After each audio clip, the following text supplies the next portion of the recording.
The stone floors of the grand hall stretched endlessly before Ilara's aching knees, each marble tile a testament to her insignificance in this palace of power.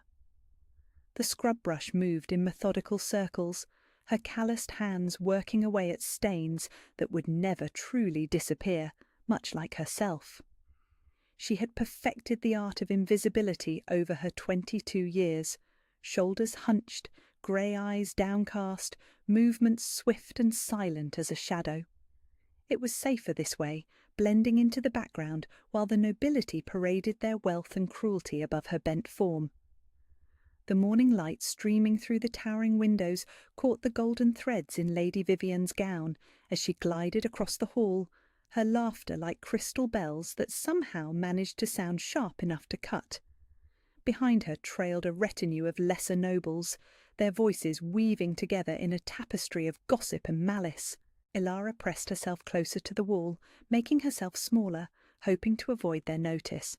She had learned long ago that attention from the nobility meant pain, humiliation, or worse.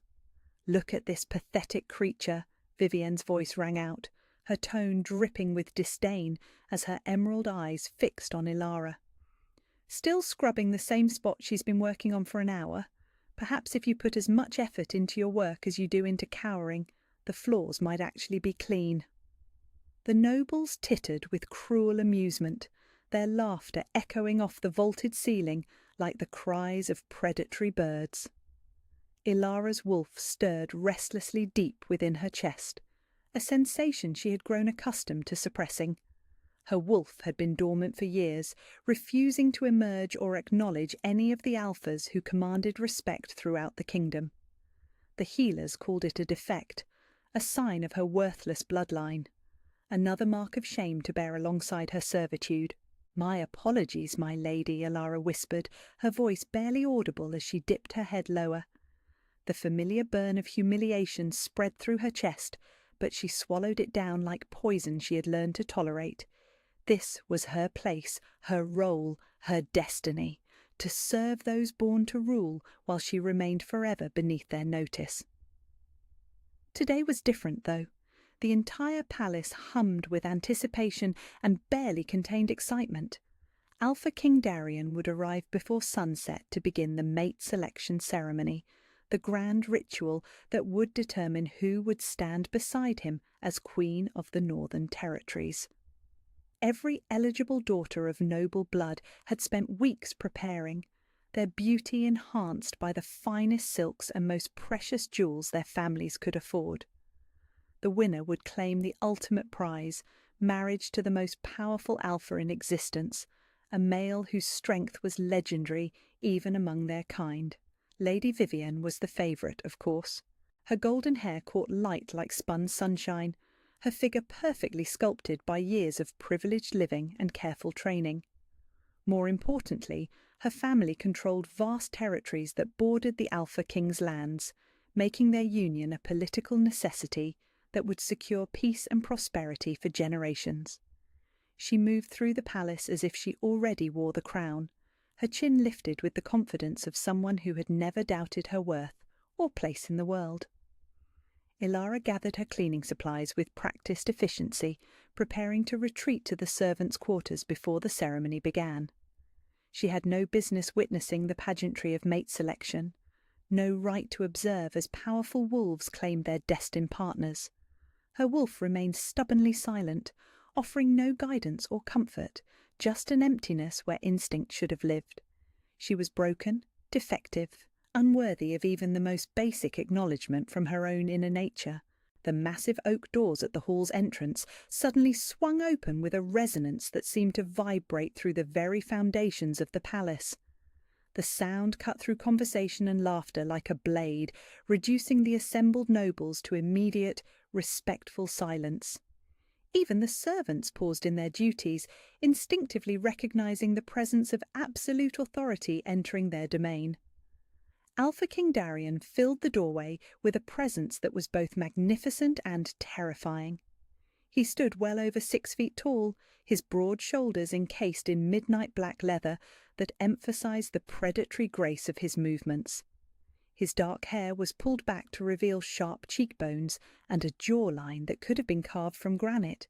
But it was his eyes that commanded attention, molten gold that seemed to burn with an inner fire, scanning the assembled crowd with the calculated intensity of a born predator. Behind him padded the creature of legend itself, Kronos, his shadow wolf. The massive beast was larger than any natural wolf had a right to be, its midnight black fur seeming to absorb light rather than reflect it. Golden eyes identical to its master's swept the room with ancient intelligence, and when it moved, it was with the fluid silence of a nightmare-given form. This was the wolf that had never bowed to another living soul, the creature whose loyalty belonged solely to the Alpha King, and whose respect could not be bought, bargained for, or commanded. Ilara felt her breath catch in her throat as those golden eyes, both human and wolf, swept across the gathered nobles before settling on Lady Vivian with obvious approval. The future queen stepped forward with perfect poise, her smile radiant as she prepared to receive the acknowledgement that would seal her destiny. This was the moment she had trained for her entire life, the culmination of careful breeding and political manoeuvring. But Kronos had stopped moving. The great shadow wolf stood frozen in the centre of the hall, its massive head turning slowly away from Vivienne, away from all the eligible nobility, away from everything that made sense. Its golden gaze swept across the room with deliberate precision until it found what it was seeking, a trembling servant girl pressed against the far wall, clutching a scrub brush like a talisman. Time seemed suspended as those ancient eyes locked with Ilara's startled grey ones. The world narrowed to that single point of connection, everything else fading into irrelevant background noise. Her dormant wolf, silent for so many years it had become like a phantom limb, suddenly stirred to life with a recognition that sent shockwaves through her entire being. Not just awareness, reverence, longing, a desperate need to submit to and serve this magnificent creature that defied everything she had been taught about her place in the world. Kronos began to move toward her with purposeful strides that echoed like thunder in the stunned silence. Each step brought him closer to the impossible, to a moment that challenged the very foundations of their hierarchical society.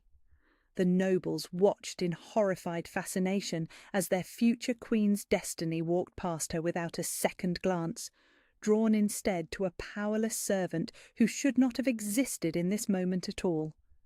When the great wolf reached Ilara, he did something that had never happened in living memory, something that would be spoken of in whispers and legends for generations to come. Kronos lowered his massive head in a bow so profound it was almost worship, his golden eyes never leaving her face as he acknowledged her with the respect reserved for true royalty.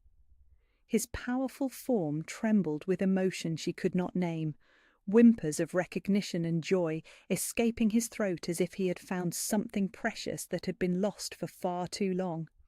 The scrub brush fell from Ilara's nerveless fingers, clattering against the marble, with a sound that seemed impossibly loud in the suffocating quiet. Her wolf was fully awake now, pressing against her consciousness with desperate hunger, trying to emerge and answer the call of this impossible alpha. She could feel the mate bond snapping into place like a golden chain around her heart, binding her to the one male in existence she could never have, should never want, and absolutely must avoid. Alpha King Darian's eyes found hers across the space that separated them, and in that gaze she saw her own shock and confusion reflected back at her. His beast had chosen, his wolf had decided, but she was nobody, a servant without name or worth, a broken girl whose own wolf had been silent until this moment of magnificent impossibility. The political marriage, the careful alliances, the future of the kingdom. All of it hung in the balance, as an ancient magic neither of them understood rewrote the rules of their world in a single, devastating heartbeat. The true mating ceremony took place 7 days after the trial by combat, giving the palace staff time to prepare rituals that had not been performed for over a century. Ancient traditions were dusted off and consulted. Ceremonial chambers that had been sealed for decades were opened and cleansed, while the most skilled artisans in the kingdom worked tirelessly to create regalia worthy of the occasion. This would not be a political arrangement disguised as sacred union, but a genuine mate-bond celebration between two royal bloodlines whose connection transcended mere convenience. The investigation into the Blackthorn conspiracy had revealed depths of corruption that shocked even the most cynical nobles. Hidden documents discovered in Vivian's family vaults detailed decades of careful manipulation, assassination contracts, and bribes that had reshaped the kingdom's entire political structure. The murder of Prince Marcus and his family had been merely the beginning of a campaign to eliminate anyone who might challenge their rise to power. Elder Moira had overseen the identification of conspirators with the methodical precision of someone who had waited 20 years for justice. Names were crossed off lists, titles were stripped, lands were redistributed to families who had remained loyal to the true royal bloodline despite the risks. The purge was thorough but merciful, exile rather than execution for most, understanding that fear and survival had motivated many of their choices during the Blackthorn ascendancy. But it was Ilara's response to those who had directly harmed her that truly demonstrated the wisdom that would make her a beloved queen. When brought before the tribunal, the cook who had tried to poison her wept and begged for mercy, claiming she had been threatened with her children's lives if she refused to cooperate. Rather than demand vengeance, Ilara offered forgiveness and protection, understanding that the true enemy had been the system of fear that made good people into unwilling accomplices. "Justice without mercy becomes tyranny," she declared before the assembled court, her silver eyes bright with compassion that transcended personal injury. "We will punish those who orchestrated these crimes, but we will not perpetuate the cycle of fear and retribution that allowed such corruption to flourish. A true queen protects the innocent, even when they have been forced to act against her." The decision resonated throughout the kingdom like ripples in still water, establishing Ilara as a ruler who possessed both the strength to defend her people and the wisdom to lead them toward a better future. The servants who had lived in terror under the Blackthorn regime began to hope for the first time in decades, understanding that their new queen remembered what it meant to be powerless and would never forget the responsibility that came with authority. The mating ceremony itself was held in the sacred grove where Ilara had first revealed her silver wolf form, the ancient stones bearing witness to unions that connected mortal souls with supernatural permanence.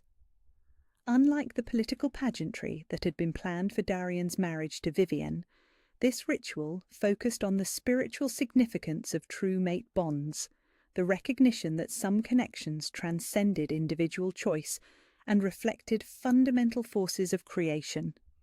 Ilara wore a gown that had belonged to her grandmother, the silver silk discovered in storage chambers that had been sealed since her family's assassination. The fabric seemed to glow with its own inner light, responding to her royal bloodline with recognition that had waited 2 decades to be claimed. Ancient jewellery complemented the ensemble, pieces that bore the House Silverwood crest and carried enchantments that would protect their wearer while amplifying their natural abilities. Darian had chosen ceremonial armour that had been worn by kings throughout the centuries, its dark metal inscribed with runes that matched those on Ilara's crown. Together they represented the perfect balance of strength and wisdom, protection and nurturing, the dual nature of leadership that would guide their kingdom toward prosperity and justice. The vows they exchanged were not the traditional words of submission and dominance that characterized most royal unions, but promises of partnership and equality that reflected the unique nature of their bond. They swore to rule together rather than in hierarchy, to protect each other while serving their people, to honour the mate bond while never forgetting the responsibilities that came with power. "I claim you as my equal in all things," Darian's voice carried across the grove with the resonance of absolute truth, his golden eyes locked with her silver gaze as ancient magic swirled around them. "My partner in rule, my strength in weakness, my wisdom in uncertainty. Together we are complete, apart we are diminished." "I accept your claim as you accept mine," Ilara responded, her words carrying the authority of proven royalty and the warmth of deep affection. "Together we will build a kingdom worthy of our people's trust, a legacy that honours both justice and mercy, strength and compassion." The mate bond flared with golden light as their vows were witnessed by the assembled nobles and pack members, their souls merging completely as supernatural forces acknowledged the righteousness of their union. The illumination filled the sacred grove with warmth that touched every person present, a tangible manifestation of power that would bind them together until death and beyond. Elder Moira performed the final ritual with hands that glowed with ancestral magic, blessing their union with traditions that connected them to every mated pair who had ever pledged themselves in this sacred space.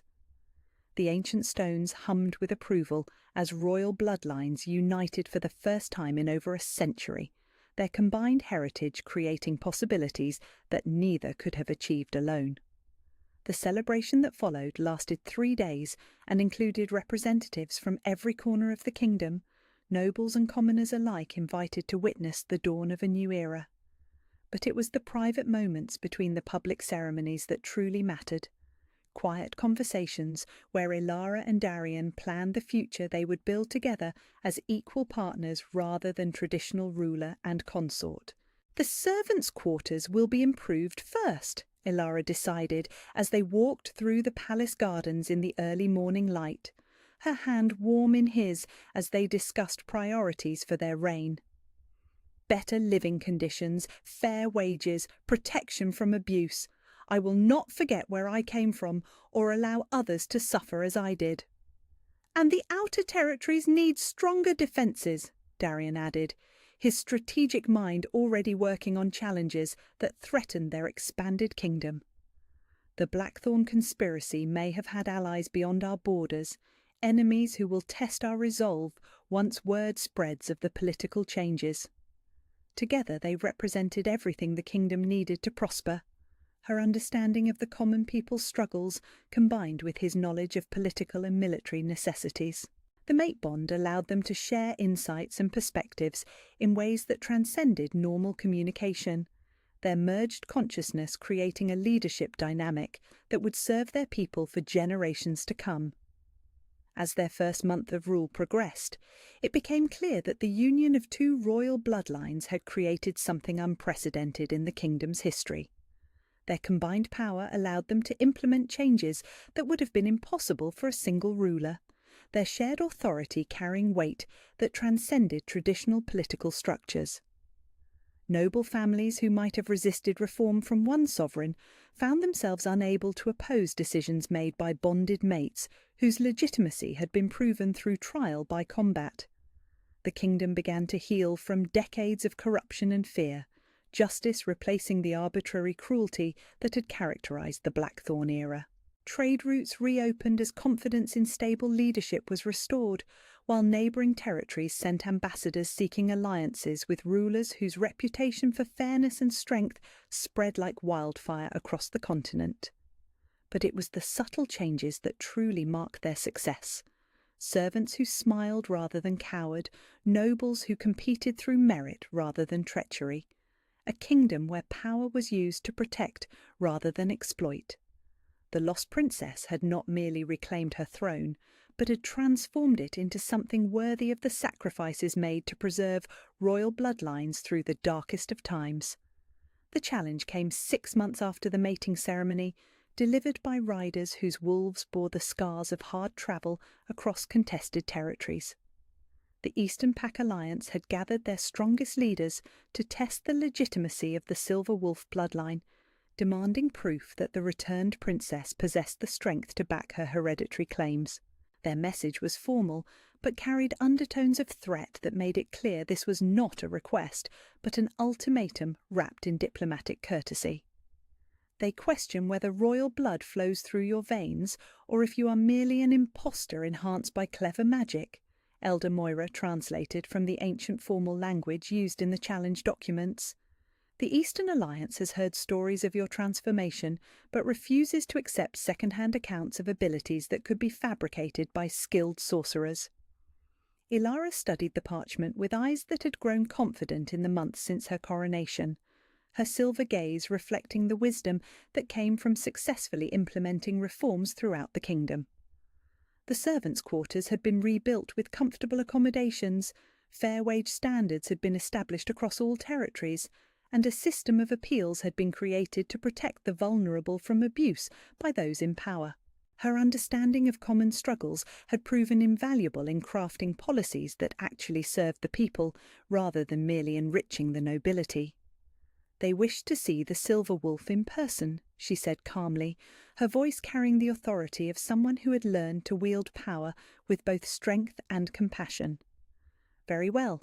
A diplomatic mission to the Eastern Territories will allow us to demonstrate not only the authenticity of my bloodline, but also the stability and prosperity of our united kingdom." The journey itself became a testament to the changes that had swept through the Northern Territories under their joint rule. The roads were safer now, patrolled by guards who protected travellers rather than extorting tribute, while the villages they passed showed signs of renewed prosperity. Markets bustled with activity as trade routes reopened, children played in streets that no longer feared arbitrary violence, and the people who greeted their royal procession did so with genuine affection rather than terrified submission. Darian rode beside her with the easy confidence of someone whose authority had been strengthened rather than diminished by sharing power. The mate bond allowed them to coordinate their responses to challenges with seamless precision, their combined perspectives providing insights that neither could have achieved alone. His military expertise complemented her understanding of social dynamics, creating a leadership style that addressed both external threats and internal needs with equal effectiveness. The Eastern Pack's stronghold was an imposing fortress of black stone that seemed designed to intimidate visitors with its stark architecture and defensive positioning. Their leaders had gathered in the great hall like judges preparing to render verdict, their faces bearing expressions of skeptical evaluation as they studied the royal couple whose reputation had preceded them across the continent. Alpha Theron of the Mountain Pack was their spokesman, a massive male whose scarred features spoke of decades spent in brutal combat. "We have heard tales of silver wolves and miraculous transformations, but talk is cheap in matters of bloodline legitimacy. The Eastern Alliance requires proof that can be verified by our own senses rather than accepted on faith or political convenience." The test they proposed was both simple and potentially deadly, a demonstration of royal power in controlled combat against opponents who would not hold back out of courtesy or fear of political consequences. They had selected their finest warriors, males and females whose abilities had been proven in actual warfare rather than ceremonial displays, combatants who would push Ilara's capabilities to their absolute limits. "I accept your challenge," Ilara replied without hesitation, her silver eyes bright with the confidence that came from months of training and successful rule. "But I propose we expand the demonstration beyond simple combat prowess. True royalty encompasses wisdom, compassion, and the ability to lead through inspiration rather than mere domination." The Eastern Pack leaders exchanged glances of surprise at her counter-proposal, clearly having expected either immediate combat or diplomatic evasion. They had not anticipated a response that challenged the nature of their test while accepting its underlying premise. Ilara's suggestion revealed strategic thinking that impressed even their skeptical representatives. The first trial was indeed combat, but conducted in a format that emphasized skill over brutality. Rather than fighting to injury or death, the contest would demonstrate technique, power control, and tactical awareness. Ilara faced 3 opponents simultaneously, their coordinated attacks designed to overwhelm individual capability through superior numbers and strategic positioning. Her silver wolf form emerged with the fluid grace that had marked her transformation in the sacred grove, but months of training and practical application had refined her abilities far beyond their initial raw power. She moved through the combat space like liquid moonlight, her enhanced speed allowing her to engage each opponent individually while preventing them from coordinating their attacks effectively. The silver fire that danced along her claws was precisely controlled now, demonstrating the royal bloodline's legendary ability to channel supernatural energy with surgical precision rather than overwhelming force. She defeated each warrior through techniques that showcased mastery rather than mere strength, leaving them conscious and unharmed while proving her superiority beyond any reasonable doubt. But it was her response to an unexpected crisis that truly demonstrated the wisdom component of royal leadership. During the combat demonstration, assassins struck at the gathered Eastern Pack leaders, their attack clearly coordinated to take advantage of the moment when attention was focused on the ceremonial combat. Hidden enemies had infiltrated the stronghold, their goal the elimination of the Alliance leadership, while blame would naturally fall on the visiting Northern Territories delegation. Ilara's enhanced senses detected the threat moments before it materialized, her royal instincts recognizing the scent of foreign magic and hostile intent. Rather than continuing her demonstration, she immediately shifted focus to protect the Eastern Pack nobles who had gathered to judge her worthiness. Silver fire erupted in defensive patterns that shielded the audience while her combat skills neutralized the assassination attempt with minimal bloodshed. "Protect the innocent first, prove superiority second," she declared as the last assassin fell unconscious under her precisely applied force. True royalty exists to serve the people, not to dominate them through displays of individual power. The Eastern Pack leaders stared in amazement at someone who had abandoned personal glorification to defend strangers who had questioned her legitimacy. This was leadership that transcended self-interest, royalty that prioritized duty over ego, exactly the kind of authority that created lasting stability rather than temporary dominance. Alpha Theron rose from his protected position with expressions of genuine respect replacing the skepticism that had marked his earlier demeanour. "We have witnessed not only authentic royal bloodline abilities, but wisdom that proves your fitness to wield such power responsibly. The Eastern Pack Alliance formally recognises Princess Ilara of House Silverwood as legitimate heir to royal authority." The diplomatic success extended beyond mere recognition, developing into alliance negotiations that would strengthen both kingdoms against common threats. The assassination attempt had revealed enemy networks that operated across territorial boundaries, requiring coordinated responses that individual packs could not achieve alone. Ilara's demonstration of protective leadership had created trust that transcended political calculation. The return journey to the Northern Territories was marked by celebration and renewed confidence in their kingdom's future. Word of the Eastern Pack's recognition spread quickly, carried by traders and travellers who witnessed the diplomatic triumph firsthand. Other territorial leaders began sending envoys seeking audiences, understanding that the Silver Wolf bloodline represented stability and prosperity that their own regions desperately needed. "You chose to protect potential enemies rather than secure personal victory," Darian observed as they rode through familiar forests toward home, his golden eyes bright with pride in his mate's wisdom. That decision created more powerful alliances than any combat demonstration could have achieved. "True strength lies in knowing when to fight and when to shield," Ilara replied, her silver gaze reflecting the confidence that came from successful leadership tested under pressure. Royal power exists to serve something greater than itself, or it becomes merely tyranny dressed in prettier clothing. Their kingdom welcomed them home with celebrations that lasted for days, the people understanding that their ruler's diplomatic success meant security and prosperity for generations to come. The lost princess had not only reclaimed her throne, but had elevated it to heights of respect and influence that exceeded even the golden age of her ancestors' rule. 1 year had passed since the Silver Wolf's awakening, and the kingdom that Ilara now surveyed from the palace's highest balcony bore little resemblance to the realm of fear and corruption she had known as a servant. The transformation extended far beyond political structures or economic prosperity. It reached into the very soul of their society, touching every life with the promise that worth was determined by character rather than circumstance.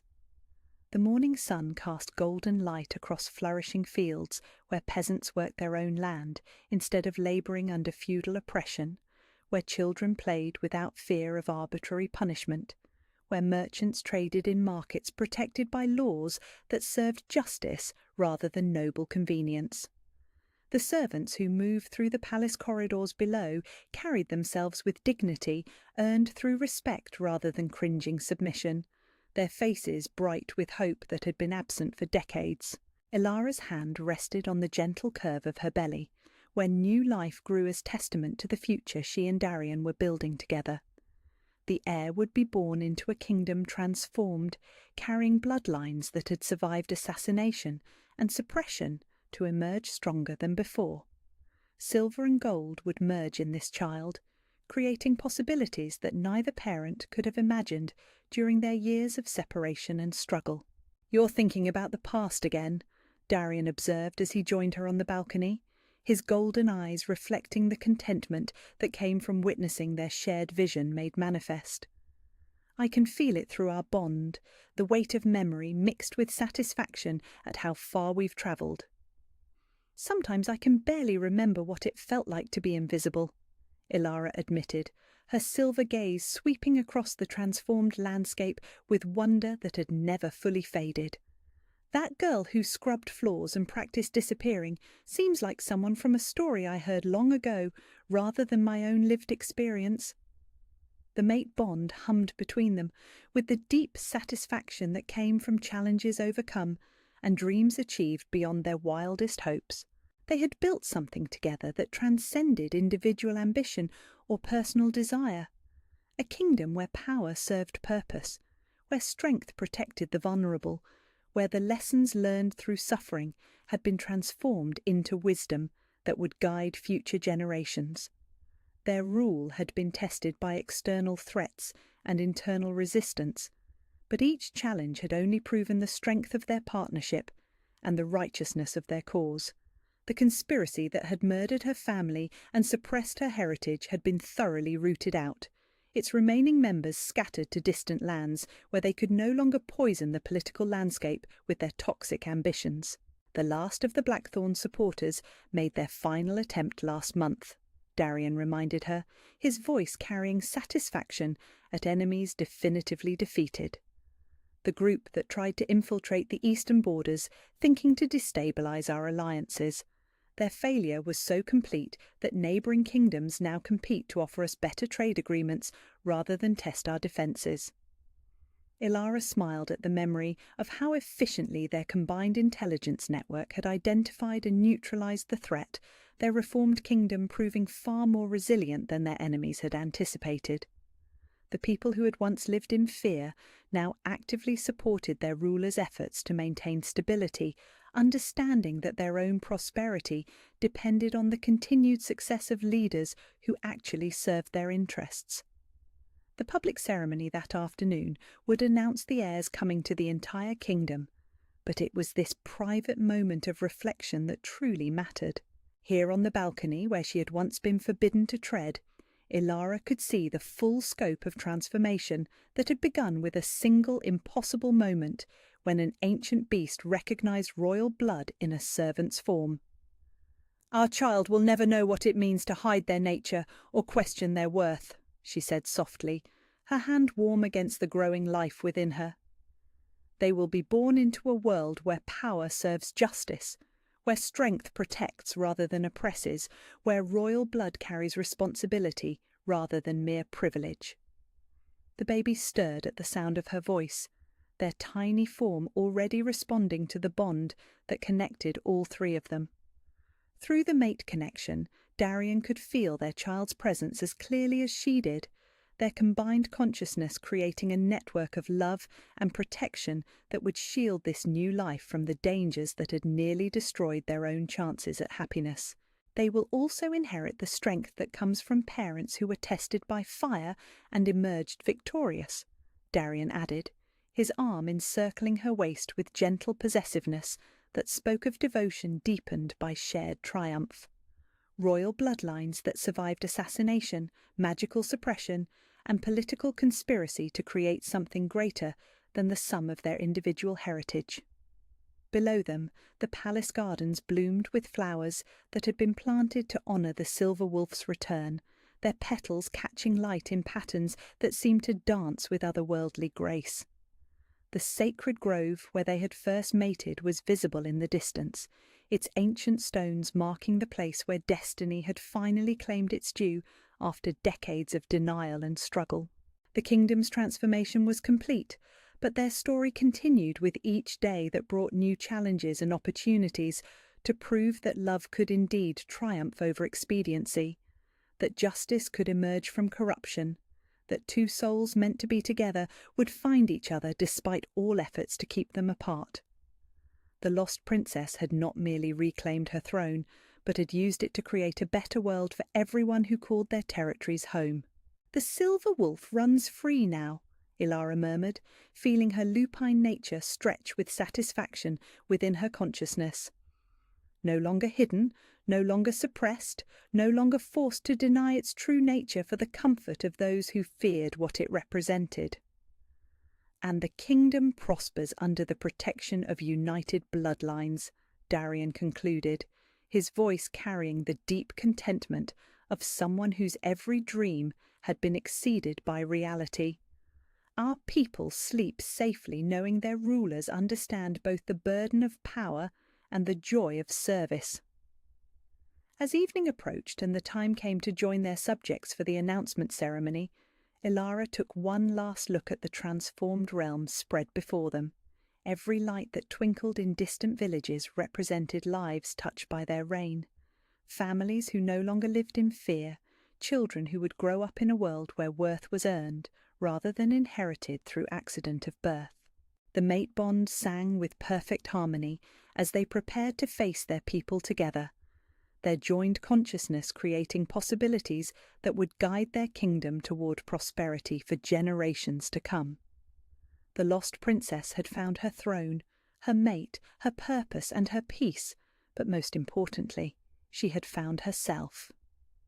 In the distance, wolves began their evening song, their voices lifting in celebration of pack bonds strengthened by justice, hierarchy tempered by mercy, power wielded with wisdom rather than selfishness. The silver wolf's bloodline lived again, would continue living in the child growing beneath her heart, would pass to future generations the lessons learned through struggle and the strength forged in the crucible of adversity overcome. The impossible had become inevitable, the servant had become queen, and love had proven stronger than all the forces that sought to deny its truth. Their story would be told for centuries to come, not as fairy tale or myth, but as testament to the power of recognizing worth wherever it might be found, of claiming destiny despite those who would deny it, of building something beautiful from the ashes of corruption and fear. The silver wolf was home at last. The palace corridors buzzed with whispered conversations that died abruptly whenever Ilara passed, servants and nobles alike stealing glances at the girl who had somehow captured the attention of the Alpha King's legendary beast. 3 hours had passed since the impossible moment in the Grand Hall, and already the story had transformed into a dozen different versions, each more fantastical than the last. Some claimed she had used forbidden magic to bewitch Kronos. Others whispered that she must be a spy from enemy territories planted years ago to infiltrate their most sacred ceremonies. None dared voice the truth that hung heavy in the air, that perhaps the great shadow wolf had seen something in her that their eyes could not. Ilara moved through her duties with mechanical precision, her hands performing familiar tasks while her mind reeled from the morning's events. The mate bond hummed beneath her skin like electricity. a constant awareness of exactly where Alpha King Darian stood within the palace walls. She could feel his restless energy, his confusion and frustration bleeding through their unwanted connection like ink through parchment. Every time he moved, every shift in his emotional state registered in her consciousness with uncomfortable intimacy. Her wolf paced restlessly within her chest, no longer the silent, dormant creature she had carried for years. It whined and pressed against her ribs, desperate to seek out its chosen alpha, to submit to the powerful male whose beast had claimed her with such devastating certainty. The transformation from emptiness to overwhelming need left her dizzy and disoriented, as if she were learning to walk again after years of paralysis. The summons came as she scrubbed blood from the butcher's block in the kitchens, her enhanced senses now picking up scents and sounds that had been muted before. Lady Vivian's perfume announced her presence long before her silk slippers appeared in Ilara's peripheral vision, the expensive fragrance unable to mask the sharp scent of fury and something darker, fear. "You will come with me," Vivian commanded, her voice pitched low but vibrating with barely controlled rage. "Now." Ilara set down her scrub brush and followed without protest, years of conditioning overriding the new strength that stirred within her wolf. They walked in tense silence through increasingly isolated corridors until they reached a small chamber used for private audiences. Vivian closed the door with deliberate care before turning to face her, emerald eyes blazing with a hatred so pure it was almost beautiful in its intensity. "What did you do?" The words emerged as a hiss, all pretense of noble civility abandoned. "What magic did you use to bewitch his beast?" "I did nothing, my lady." Ilara kept her voice steady, despite the way her wolf bristled at the other woman's aggressive posture. "I was cleaning the floors when—" "Lies." Vivian's hand cracked across Ilara's cheek with enough force to snap her head to the side. "Do not insult my intelligence with your pathetic denials. A servant's broken wolf does not suddenly capture the attention of Kronos himself. There must be dark magic involved, some spell or potion that made you appear as something you are not." The sting of the slap sent heat racing through Ilara's veins, and for the first time in her life, she felt her wolf surge forward with protective fury. The sensation was intoxicating and terrifying in equal measure, power she had never possessed suddenly flooding her system with the promise of retaliation. Her hands clenched into fists as she fought the urge to strike back, to show this pampered noble exactly what her broken wolf was capable of. "I understand your disappointment," Ilara managed, her voice rougher than before as she struggled to maintain control. "But I cannot change what happened. I cannot undo his beast's choice." Vivian laughed, a sound like breaking glass that sent shivers down Ilara's spine. "His beast's choice means nothing in the face of political reality. The Alpha King will marry me as planned, because that is what duty demands. What his animal wants is irrelevant compared to the alliances our union will secure." She stepped closer, her voice dropping to a venomous whisper. "But you, little servant, represent a complication that must be eliminated." Before Ilara could ask what she meant, footsteps echoed in the corridor outside, heavy, purposeful strides that made her heart race and her wolf whimper with desperate longing. The mate bond pulled taut like a bowstring as Alpha King Darian's presence approached, his emotional state a turbulent mix of anger, confusion, and something that felt dangerously like hunger. Vivian's expression smoothed into perfect composure just as the chamber door opened without ceremony. Darian filled the doorway with his imposing presence, those molten gold eyes sweeping over the scene before settling on Ilara with an intensity that made her breath catch. Behind him, Kronos padded into the room, the great shadow wolf immediately moving to position himself between Ilara and any potential threat.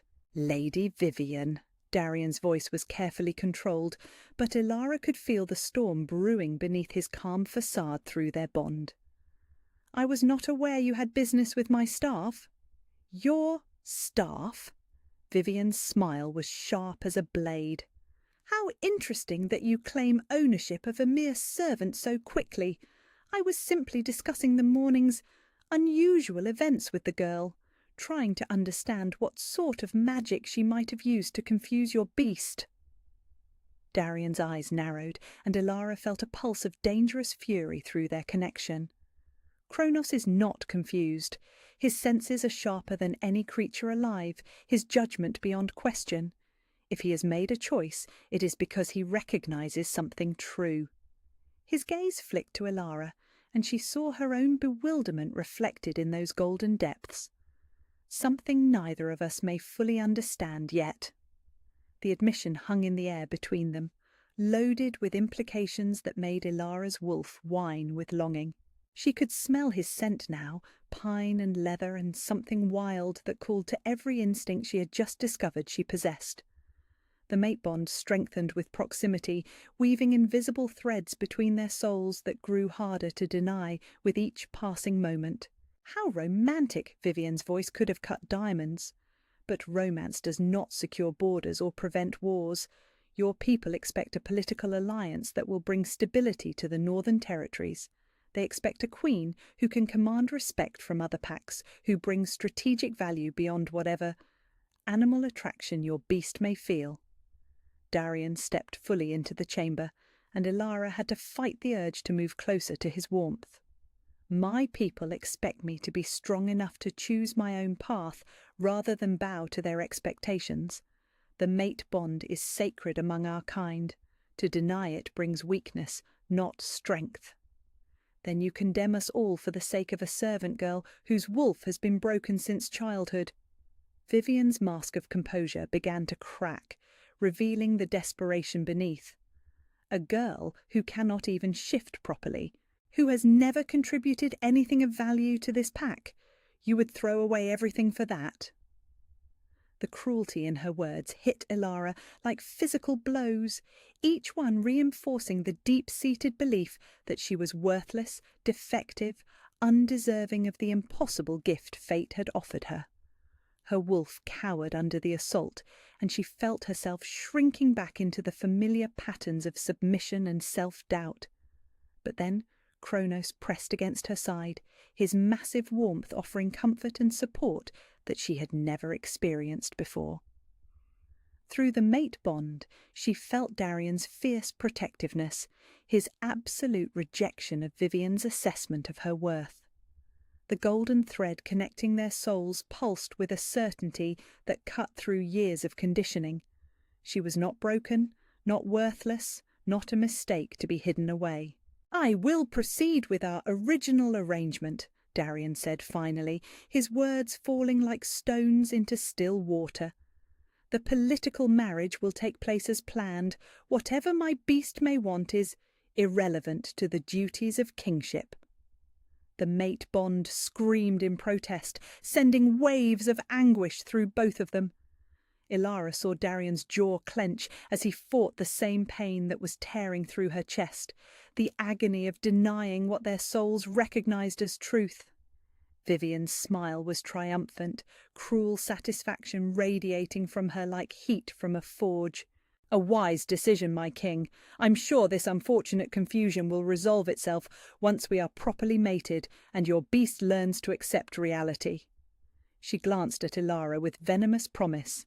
"And I'm equally sure that any complications will be dealt with appropriately." Darian's eyes flashed with warning. "The girl is under my protection. No harm will come to her while she serves in this palace." "Of course not," Vivian agreed with false sweetness. "After all, servants do face such unfortunate accidents. The kitchens can be dangerous places. Hot oil, sharp knives, slippery floors. It would be terrible if something were to happen due to her own clumsiness." The threat was clear, hanging in the air like poison gas. Ilara felt her wolf snarl at the implication, new instincts demanding she defend herself against this enemy who sought her destruction. But she was still a servant, still powerless despite the impossible connection that bound her to the most powerful alpha alive. Darian moved closer to Vivian, his presence radiating menace. "I meant what I said. She is under my protection. Test that at your peril." Then he turned and strode from the chamber, Kronos padding after him with obvious reluctance.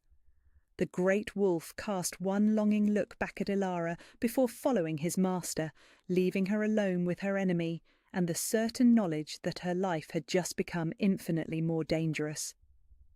As the door closed behind them, Vivian's mask fell away completely, revealing the cold calculation beneath. "Enjoy his protection while it lasts, little servant. Once I am queen, once our bond is sealed, there will be limits to what even the Alpha King can justify for the sake of a broken toy his beast briefly found amusing." Ilara said nothing, but deep within her chest her newly awakened wolf began to plan. The summons came at dawn, delivered by a silent servant who pressed a folded parchment into Ilara's hands before disappearing into the maze of corridors that honeycombed the palace's lower levels. The message was simple. Elder Moira required her assistance in gathering herbs from the palace gardens. An innocent request that would draw no attention from watching eyes, yet something in the careful script suggested urgency that made Ilara's newly awakened wolf pace restlessly within her chest. She found the ancient seer in the medicinal gardens, bent over a patch of silver leaf that caught the morning light like captured moonbeams. Moira was older than memory itself, her silver hair braided with ribbons that seemed to shift colour depending on the angle of observation.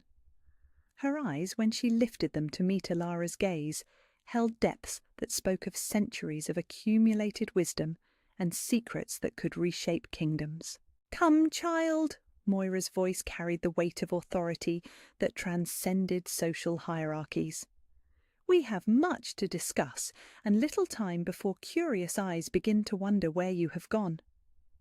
They walked deeper into the gardens, past carefully tended beds of healing herbs and protective plants, until they reached a secluded grove where ancient stones formed a natural circle. The air here felt different, charged with old magic that made Ilara's skin tingle and her wolf whimper with recognition. This was a sacred place, somewhere that existed outside the normal rules of palace life. Moira settled herself on one of the weathered stones with the grace of someone who had performed this ritual countless times before. Her pale eyes studied Ilara with an intensity that seemed to peer directly into her soul, cataloguing secrets that she herself had forgotten. The examination lasted long enough to make Ilara shift uncomfortably, unsure of what the seer was searching for in the depths of her supposedly worthless existence. "Do you know why your wolf remained silent for so many years?" Moira asked finally, her question cutting through the morning stillness like a blade through silk. Ilara shook her head, the familiar shame of her deficiency rising to choke her words. "The healers said I was broken, that my bloodline was too weak to produce a proper wolf. I accepted that I would never be like the others, never find a mate or contribute anything meaningful to the pack." "The healers were wrong," Moira's voice carried absolute certainty. "Your wolf was not broken, child. It was suppressed, bound by magic so ancient and powerful that most would not recognize its signature even if they knew what to look for." The revelation hit Ilara like a physical blow, stealing her breath and sending her world tilting on its axis. "Suppressed? But why would anyone do such a thing? I'm nobody, nothing." "You are everything," Moira interrupted, her words crackling with power that made the air itself seem to shimmer. "You are the lost daughter of Prince Marcus, brother to the late Alpha King. You are the rightful heir to royal bloodlines that were thought extinct 20 years ago." The words echoed in the sacred space like thunder, each syllable reshaping reality around them.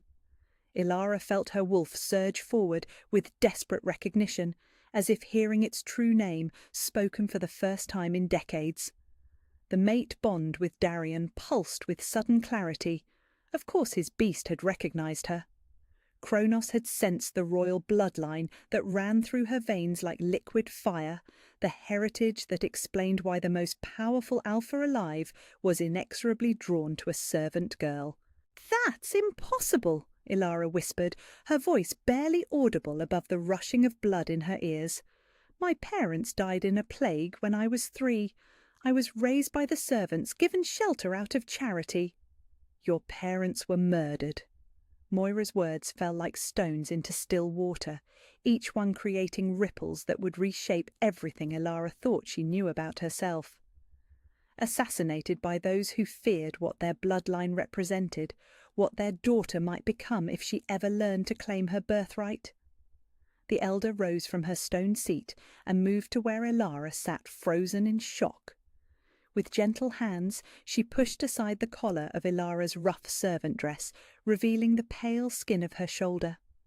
There, just below her collarbone, lay a birthmark that Ilara had always assumed was nothing more than a quirk of fate, a silver-crowned shape that caught light like precious metal.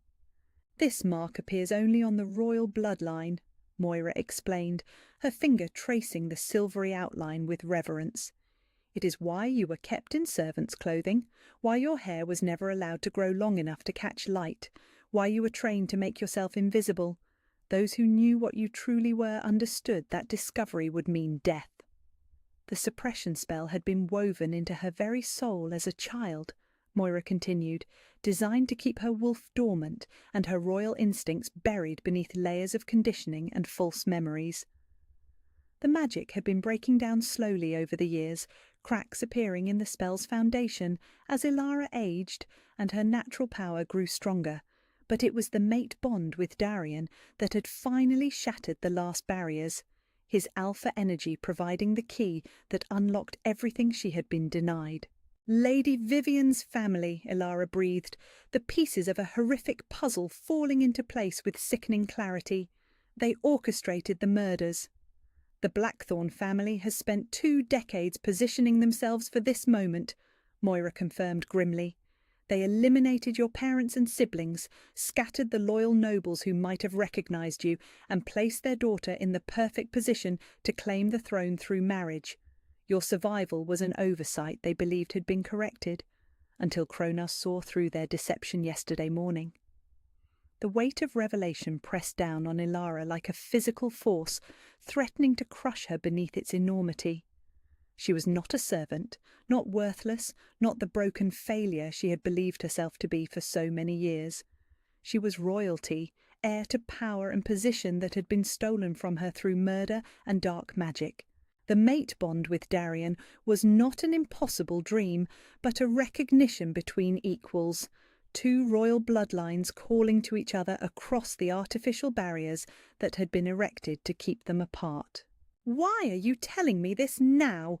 Ilara asked, her voice stronger as her wolf began to embrace the truth that resonated in every fibre of their shared being. "If the Blackthorns have worked so hard to hide my identity, revealing it now puts both of us in terrible danger." Moira's smile was sharp as winter wind. "Because the spell is breaking whether we guide the process or not. Better that you learn to control your awakening power before it explodes beyond all containment. And because Vivian has already decided you must die, she sensed something yesterday that threatens her carefully laid plans, even if she cannot yet name what it is." The seer reached into her robes and withdrew a small vial filled with liquid that seemed to shift and flow like captured starlight. "This will complete the process of breaking the suppression spell. It will be painful. 20 years of denied growth condensed into moments of transformation. But when it is finished, you will have access to abilities that are your birthright, power that has been yours all along." Ilara stared at the vial, understanding that accepting it would change everything. There would be no going back to the safety of invisibility, no retreating into the comfortable certainty of knowing her place in the world. Claiming her heritage would make her a target for assassination, a threat to established power structures, a complication that would disrupt careful political arrangements. But it would also make her Darian's equal, someone worthy of the mate bond that had already claimed them both. "The Alpha King will still marry Lady Vivian," she pointed out, even as her fingers closed around the vial's warm surface. "Political necessity will override personal desire, just as she said. Even if I reclaim my birthright, Even if I prove my royal heritage, I cannot compete with the alliances their union would secure." "Perhaps," Moira agreed, "or perhaps an awakened royal bloodline carries enough power to reshape the political landscape entirely. There are laws older than the Blackthorn family's ambitions, ancient traditions that supersede modern convenience. A true mate bond between two royal lines has not been seen in over a century. Such a pairing would carry influence that extends far beyond simple territorial agreements. The implications hung between them like promises and threats in equal measure.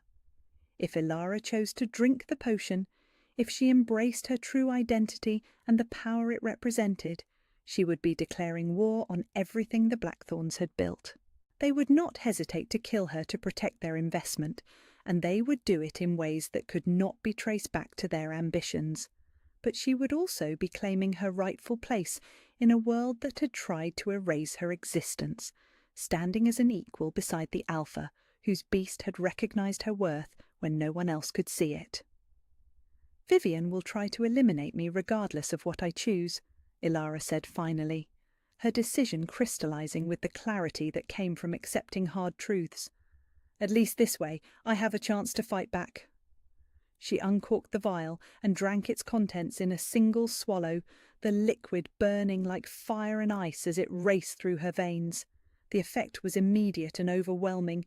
Her wolf surged forward with a roar of recognition and fury, power flooding her system like a dam had suddenly burst.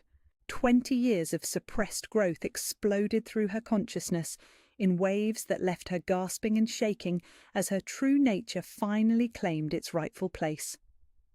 When the transformation was complete, when the last echoes of old magic faded from her system, Elara looked up to find Moira watching her with satisfaction and something that might have been pride.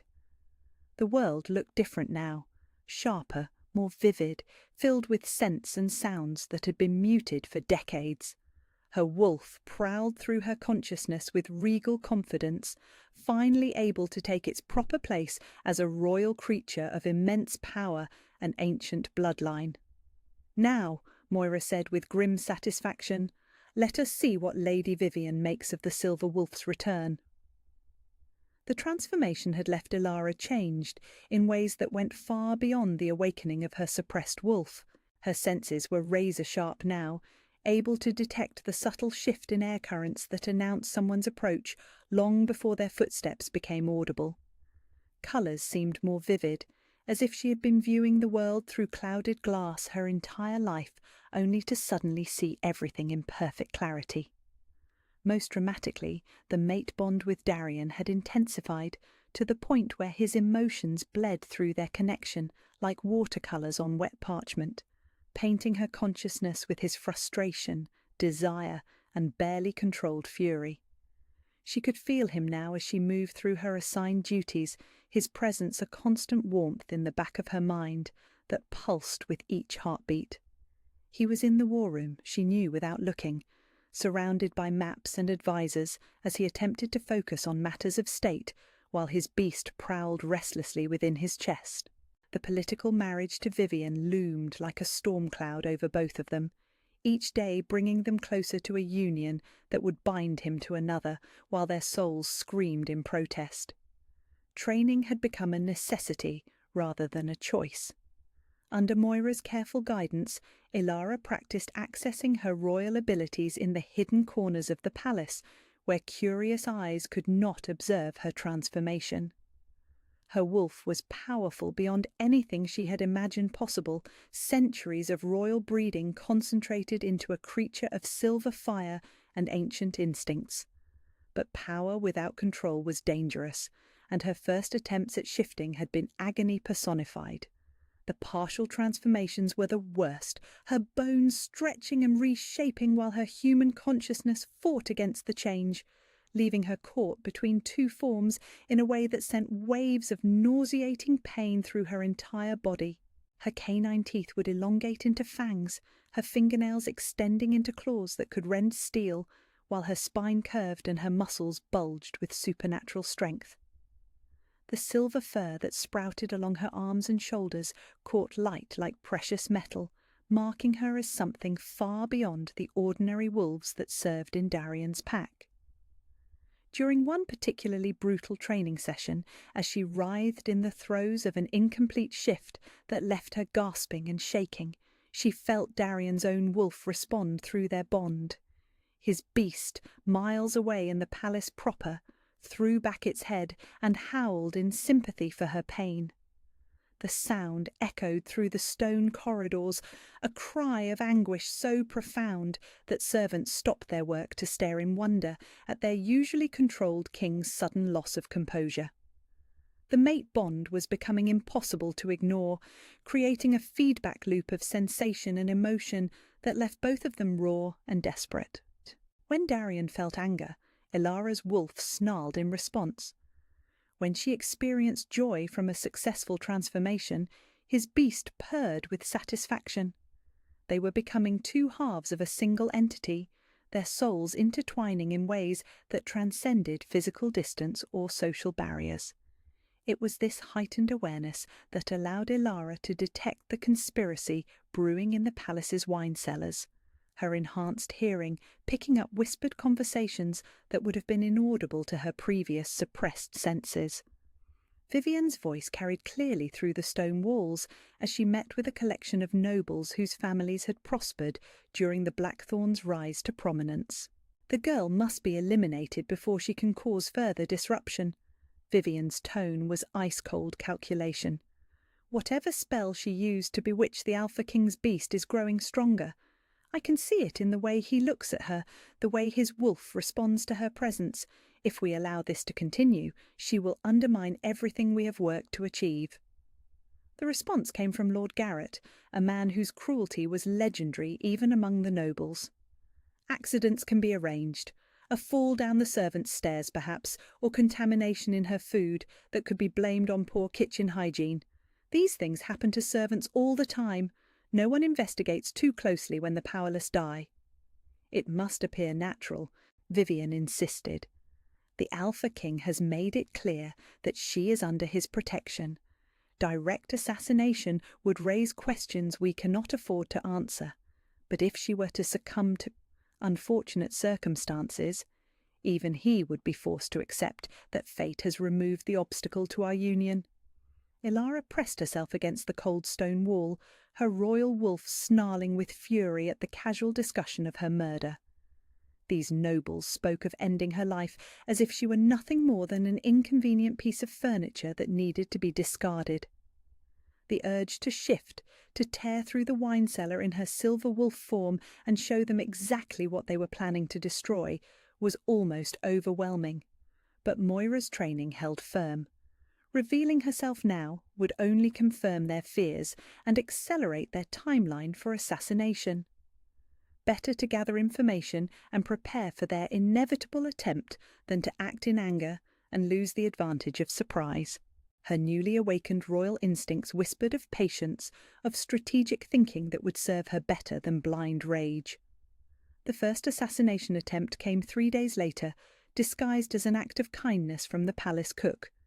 Ilara was scrubbing pots in the kitchen's depths when the woman approached with a steaming bowl of stew and a maternal smile that seemed genuine enough to fool anyone without enhanced senses. But Ilara could smell the bitter undertone of oleander hidden beneath the rich gravy, could detect the slightly sour scent of something that had no business being in food, meant for consumption. "You look thin, dear," the cook said with false concern. "This will put some meat on your bones, help you keep up with your duties. The palace kitchens are no place for the weak." Ilara accepted the bowl with appropriate gratitude, waiting until the cook moved away before quietly disposing of its contents in the slop bucket used for pig feed. Her heart raced with the knowledge that she had just avoided death by poison, that only her awakened senses had saved her from a fate designed to look like nothing more than tragic food contamination. The incident left her shaking with more than fear. The casual nature of the attempt, the way it had been disguised as care and concern, spoke to a level of calculation that was both impressive and terrifying. Vivian's conspirators were experienced in the art of subtle murder, skilled at making assassination look like accident or illness. How many other inconvenient obstacles had they eliminated over the years with similar methods? That evening, as she performed her duties in corridors that now felt filled with hidden threats, Ilara became aware of Darian's approach long before he rounded the corner. The mate bond sang with his proximity, her wolf lifting its head in eager anticipation of their alpha's presence. But when he appeared, flanked by 2 guards who maintained a respectful distance, his expression was thunderous with barely contained rage. "Someone tried to poison you," he said without preamble, his voice low and dangerous. "My kitchen staff has been questioned, the cook dismissed, but we both know this was no accident." Ilara set down her cleaning supplies and faced him fully, noting how his golden eyes seemed to burn with inner fire. "How did you know?" "Because I felt your fear through our bond," he admitted, his admission carrying the weight of confession. "Your terror spiked so suddenly that my beast nearly tore apart my study in response. When I investigated, I found the remains of oleander lace stew in the pig slop, along with testimony from a scullery maid who saw you dispose of food that had been specially prepared for your consumption."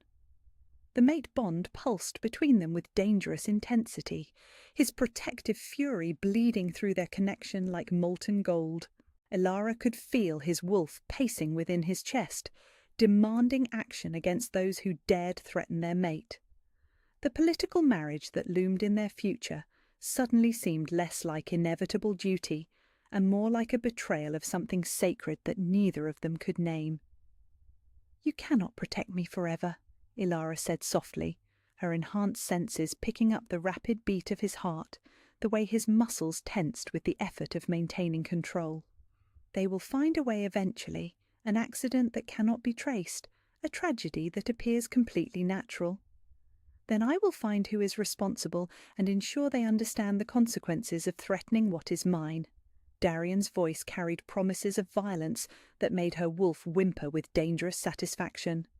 The possessive declaration hung between them like a challenge to fate itself, and Ilara felt her newly awakened royal blood sing in response to the claim.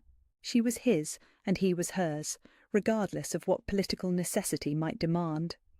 The mate bond had marked them both, and all the noble marriages in the world could not change the fundamental truth of their connection. But even as her wolf rejoiced in his possessive fury, Ilara understood that his protection could only extend so far. Vivienne's family had spent 20 years perfecting the art of elimination without detection. They would not be deterred by royal displeasure or increased security. They would simply become more creative, more careful, more ruthless in their pursuit of her death. The game had begun in earnest, and only one of them would survive to see its conclusion. The guards assigned to protect Ilara were a constant reminder of how precarious her position had become. They followed at a respectful distance, their presence both reassuring and terrifying in its implications. Darian had chosen them carefully, loyal wolves whose discretion could be trusted, men who understood that their king's orders superseded any curiosity about why a servant required such unprecedented protection. Their vigilance was professional and thorough, but even they could not be everywhere at once. It was this limitation that Vivienne's conspirators chose to exploit, their second assassination attempt coming with a subtlety that spoke to their growing desperation and sophistication. The servants' staircase had always been treacherous, its stone steps worn smooth by decades of hurried feet carrying supplies and messages throughout the palace's vertical maze. A loose stone here, a bit of spilled oil there, and what should have been a routine journey between floors became a death trap waiting for the right moment to spring.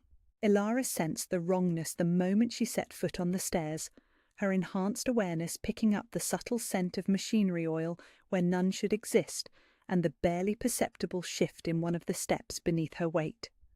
Her newly awakened reflexes, honed by days of painful training with Moira, were the only thing that saved her life. As the sabotaged step gave way beneath her feet, designed to send her tumbling down 2 flights of unforgiving stone, she twisted in mid-air with supernatural grace that would have been impossible for her suppressed form. The fall that should have broken her neck became a controlled descent, her enhanced strength allowing her to absorb impacts that would have shattered human bones. She landed hard but alive at the bottom of the stairwell, her body bruised but intact, while above her the evidence of sabotage crumbled into what looked like natural wear and accident. Only her superhuman speed had revealed the trap for what it was, deliberate, calculated, and designed to appear completely innocent. The guards found her moments later, their faces grim as they helped her to her feet and noted the impossible nature of her survival. Normal servants did not walk away from such falls, did not demonstrate the reflexes and resilience that she had just displayed. Whispers began immediately, spreading through the palace like wildfire as word of her miraculous escape reached every corner of their insular world. It was then that Vivian made her fatal error, her growing desperation overriding the caution that had served her family for 20 years. Rather than retreat and plan more carefully, she chose direct confrontation, cornering Ilara in a seldom-used corridor where the guards' protection would be meaningless. Her emerald eyes blazed with fury and something that looked dangerously like fear as she pressed Ilara against the cold stone wall. "What are you?" The question emerged as a hiss, all pretense of noble civility abandoned in the face of her mounting frustration. No servant survives what you have survived. No broken wolf demonstrates the abilities you have shown. Tell me what dark magic courses through your veins, what demon you have made bargains with to gain such power. Ilara met her gaze steadily, her royal wolf rising to the challenge with predatory satisfaction. I am exactly what I have always been, nothing more, nothing less. If you see something that troubles you, perhaps the fault lies in your own perceptions rather than in my nature. The diplomatic response only fueled Vivian's rage, her perfectly manicured hands clenching into fists as she struggled with the impossibility of Ilara's continued existence. You should be dead. Twice now, fate has provided perfect opportunities for your removal, and twice you have escaped through means that defy explanation. Your luck cannot hold forever. Perhaps it is not luck, Ilara suggested quietly, her enhanced senses picking up the rapid beat of Vivian's heart, the sour scent of fear sweat beneath expensive perfume. Perhaps there are forces at work here that are beyond your understanding or control. The threat was subtle but unmistakable, and Vivian's response was immediate and vicious. Her hand cracked across Ilara's cheek with enough force to snap a normal person's neck. But instead of the satisfying sound of breaking bones, she encountered resistance that felt like striking granite. The impact sent shockwaves up her arm, and she stumbled backward with a gasp of pain and shock. Ilara had not moved, had not even flinched at the blow. Her cheek bore no mark of the strike, her grey eyes steady and unblinking as she watched Vivian cradle her injured hand. The demonstration of supernatural durability was subtle but devastating, proof that whatever Ilara had become was far beyond the reach of normal human violence. "Impossible," Vivian breathed, her voice cracking with disbelief and growing terror. "You are just a servant, just a broken nothing that should have died years ago in obscurity and silence." "I am many things," Ilara replied softly, her royal wolf pressing against her consciousness with dangerous satisfaction.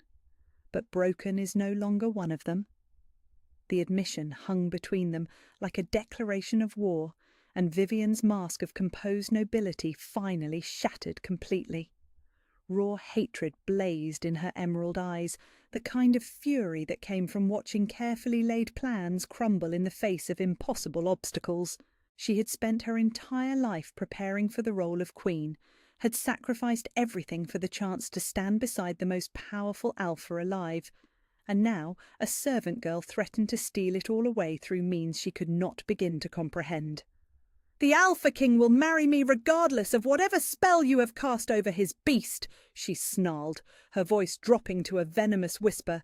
"Political necessity will triumph over animal attraction, and when I am queen, when our bond is sealed and my position is secure, I will find ways to make you suffer that will make death seem like mercy." But even as she spoke the words, doubt crept into her voice. The mate bond between Ilara and Darian was growing stronger with each passing day, their connection deepening in ways that transcended political calculation. She could see it in the way the Alpha King's eyes followed Ilara's movements, in the barely controlled tension that radiated from his powerful frame whenever they were in the same room. His beast had chosen, his wolf had decided, and all the noble marriages in the world might not be enough to override the fundamental pull of a true mate bond. It was then that Ilara felt the first stirrings of her partial transformation, rage and protective instinct triggering the change that Moira had taught her to control. Silver fur sprouted along her arms like liquid moonlight, her fingernails extending into claws that could rend steel, while her canine teeth elongated into fangs that caught the corridor's dim light like precious gems. Her spine curved with supernatural grace, muscles bulging with strength that transcended human limitations. Vivian stumbled backward with a cry of terror, her face going white as she finally understood what she was facing. This was no servant girl enhanced by dark magic or demonic bargains. This was something far more dangerous, something that carried the silver fire of royal bloodlines thought extinct for 20 years. The partial transformation revealed markings along Ilara's transformed skin, ancient symbols that spoke of heritage and power that predated the Blackthorn family's ambitions by centuries. "Now you begin to understand." Ilara's voice carried harmonics that resonated with otherworldly authority, her royal wolf lending strength to words that had been denied their true power for far too long. "I am not some obstacle to be removed by poison or sabotage. I am something you cannot kill, cannot control, cannot overcome through the petty machinations that have served your family so well." The transformed state lasted only moments before Ilara regained control, forcing her wolf back into its human shell with an effort that left her trembling, but victorious. The silver fur receded, her claws retracted, and her fangs shortened back to normal human proportions. But the damage was done. Vivian had seen the truth that her family had worked so hard to suppress, the royal bloodline that made Ilara not just Darian's mate, but his equal. "You are the lost princess," Vivian whispered, her voice hollow with the weight of recognition and defeat. "The silver wolf bloodline that was supposed to have died with your parents. But that is impossible. The assassination was thorough, the cover-up complete. There were no survivors." "There was one," Ilara confirmed quietly, her grey eyes holding depths of power that had been hidden for 20 years. One child who was overlooked, dismissed as too young and powerless to matter. One bloodline that refused to die, despite all your family's efforts to erase it from history. The revelation shattered the last of Vivienne's composure, her carefully maintained facade crumbling as she realized the full scope of the threat she faced. This was not just about losing a political marriage or watching her family's influence wane. This was about the return of a bloodline that had legitimate claims to power, authority that superseded everything the Blackthorns had built through murder and manipulation. "The palace servants will spread word of what they have witnessed," Vivian said finally, her voice carrying the flat certainty of someone whose world was ending. "Your survival of impossible accidents, your demonstration of supernatural abilities, the way the Alpha King's beast responds to your presence, they will begin to piece together the truth." "Perhaps they will," Ilara agreed calmly, her royal wolf settled into confident satisfaction now that the first battle had been won. "And perhaps it is time for truth to be spoken rather than hidden." The confrontation ended with Vivian's retreat, but both women understood that this was merely the opening move in a war that would reshape the kingdom. The lost princess had revealed herself, the silver wolf had awakened, and the political landscape would never be the same. In the corridors where servants whispered of miracles and impossibilities, the legend of Ilara's true heritage began to grow. The full moon rose like a silver coin against the velvet darkness, its ancient light calling to every wolf within 100 miles of the palace. This was the night of the sacred ceremony, when all members of the pack would gather in the hallowed grove to shift beneath lunar blessing and show proper respect to their Alpha King. For 20 years, Ilara had hidden among the servants during these rituals, claiming illness or injury to avoid the humiliation of her wolf's refusal to emerge. Tonight, that deception would no longer be possible. The grove itself was a cathedral of towering oaks, whose branches formed a natural canopy above the sacred circle. Ancient stones marked the boundaries of holy ground, their surfaces carved with runes that predated written history and seemed to pulse with otherworldly energy under moonlight. Hundreds of wolves had already gathered, their human forms arranged in careful hierarchies that reflected pack dynamics and social standing.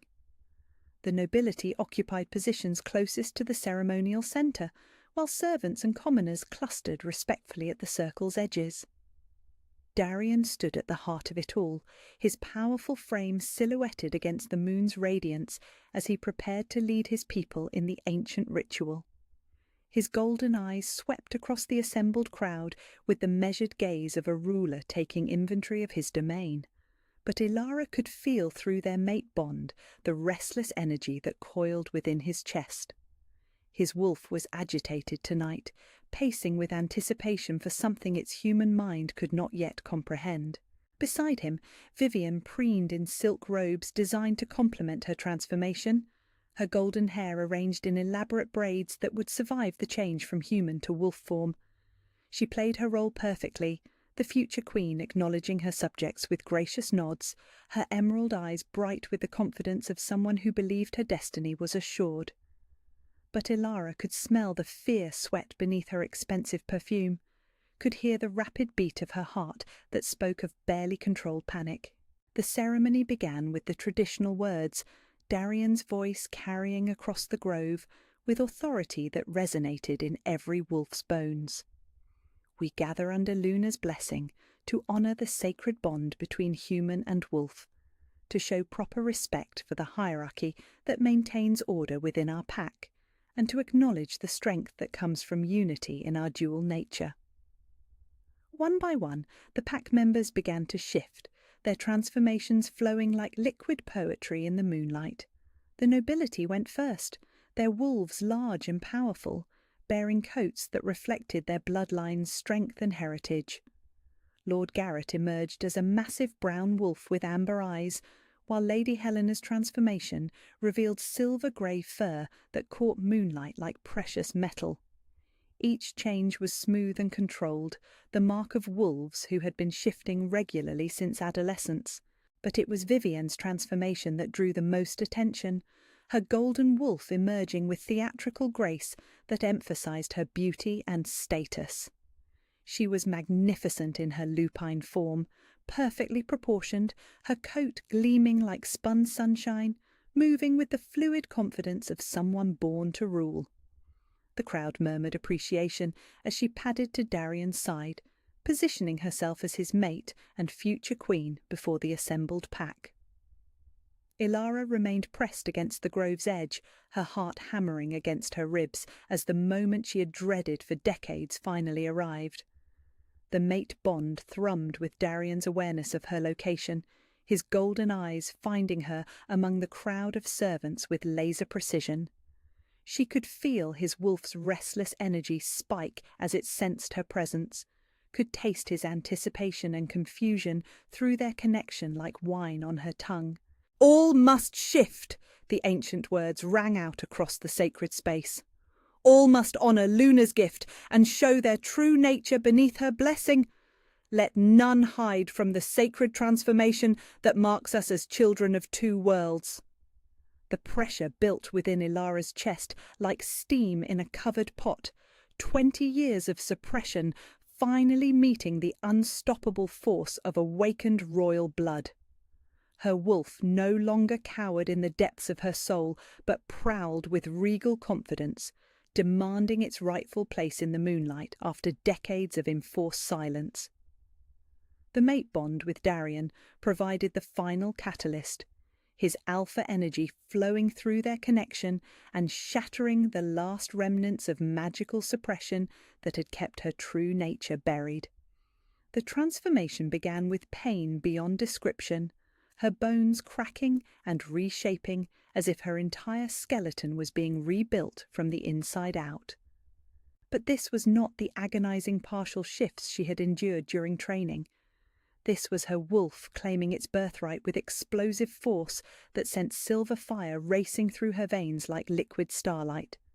Her spine curved and elongated, muscles bulging with supernatural strength, while silver fur erupted across her skin in waves of luminescent beauty.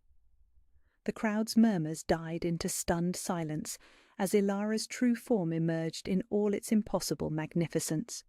She was massive even by royal standards, her silver coat catching moonlight and reflecting it back in patterns that seemed to move with their own inner life. Ancient markings spiraled across her fur in designs that spoke of bloodlines older than memory, power that had been sleeping for 20 years, suddenly awakened and demanding recognition.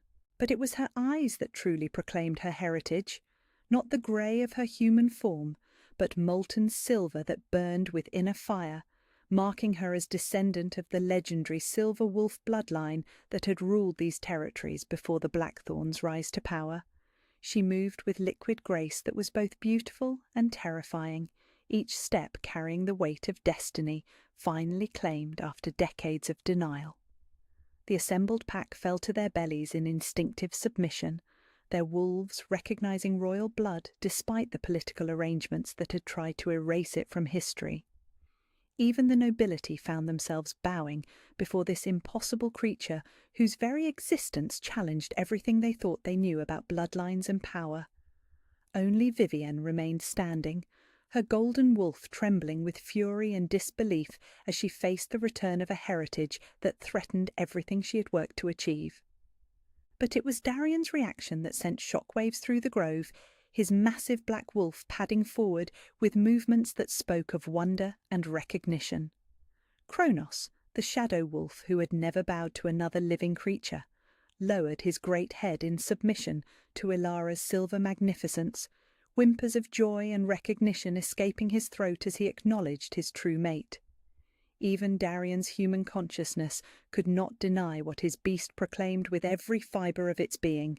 This was his equal, his destined partner, the other half of his soul finally revealed in all her royal glory. The political implications crashed through the crowd like a tidal wave, nobles whispering frantically as they realized the young woman they had dismissed as a servant carried bloodline claims that superseded every carefully negotiated alliance. Ancient pack laws stirred to life. Traditions that decreed royal blood took precedence over political convenience.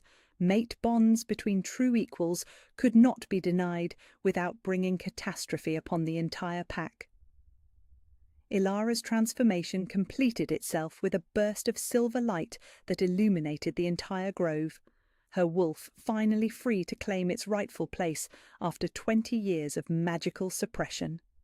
She stood magnificent and terrible in her lupine glory, every line of her form proclaiming the royal heritage that her enemies had tried so hard to erase. The lost princess had returned, the silver wolf bloodline lived again, and the careful political arrangements that had shaped the kingdom's future suddenly seemed as fragile as spiderwebs in a hurricane. Vivienne's wolf snarled with desperate fury, her golden form bristling with rage as she watched her carefully planned destiny crumble before her eyes. But even she could not deny what the entire pack witnessed, the return of a bloodline that carried legitimate claims to power, a mate bond between royal equals that transcended all human political manoeuvring. As the silver light faded and Ilara's wolf settled into regal composure, the silence in the grove was deafening. Everything had changed in the span of a single transformation, the impossible made manifest under Luna's ancient blessing. The servant girl was gone forever, replaced by a creature of legend whose very existence would reshape the kingdom's future in ways that none of them could yet comprehend.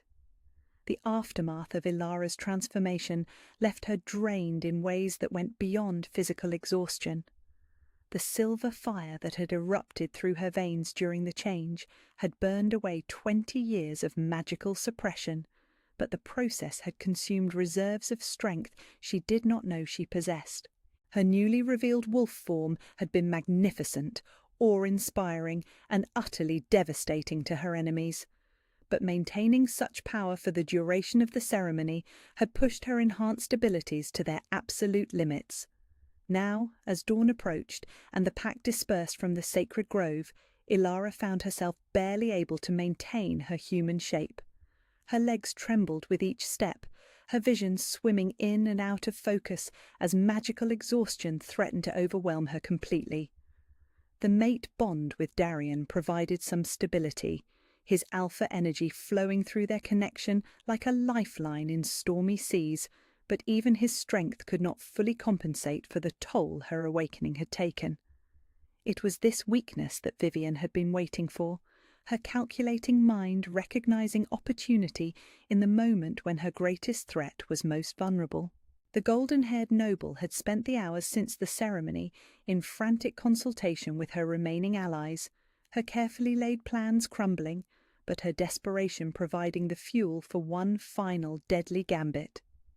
If she could not prevent Ilara's recognition as the lost princess, then she would ensure that recognition came posthumously.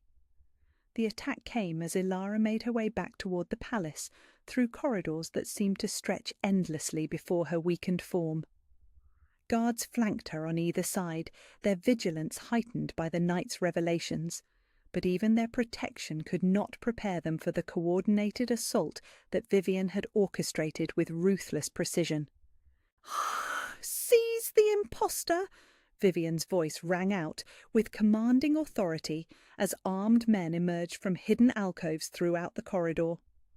"This creature has used dark magic to deceive us all, shape-shifting abilities that mock the sacred nature of true wolf bloodlines. She is an abomination that must be destroyed before her corruption spreads throughout our pack." The accusation was cleverly crafted, designed to exploit the confusion and uncertainty that followed such an unprecedented revelation. A servant girl transforming into legendary royalty was difficult enough to accept, but a shapeshifter using forbidden magic to impersonate royal bloodlines was a threat that demanded immediate elimination. Several nobles who had witnessed the ceremony stepped forward to support Vivian's claims, their faces grave with manufactured concern for the pack's spiritual purity. Ilara's guards moved to defend her, but they were outnumbered 3-1 by attackers who had been carefully positioned throughout the palace's winding passages. Steel rang against steel as combat erupted in the narrow confines, the sound echoing off stone walls like the cries of dying spirits. Her protectors were skilled warriors, but they could not be everywhere at once, could not shield her from every blade that sought her heart.